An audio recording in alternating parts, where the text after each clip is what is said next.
खुलुमबाय लोगोफोर नोंथांमोनखौ गिबियावनो आंनि चेनेलाव बयखौबो बरायग्रोनाय जाबाय। लोगोसे दिनै नोंथांमोन सिगाङाव मोनसे भिडिअ लानानै फैलायबाय। बेनो जाहैबाय मैगं थाइगंनि बेलाथि मैगं गायदों लोगोफोरनो। जोंहा बेलाथि मैगं गायदों आरो इथिं बान्दा कफि दङ। दा बियो माबायदि जादों बेखौ नोंथांमोननो देखायनो नागिरदों। जादोंना जाया हासारबो होआखै।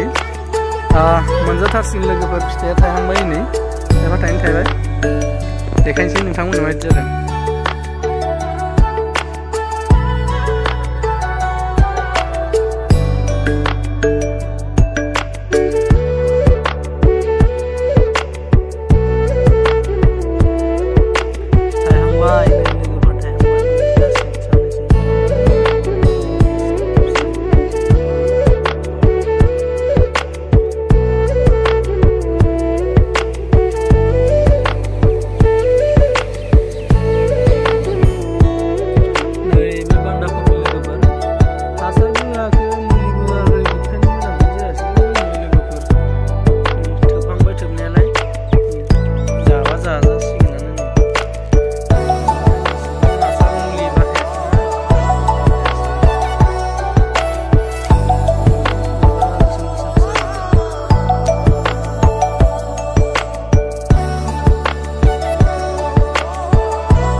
लोगोफोर नोंथांमोना नुबायना माबायदि जादों आबादा।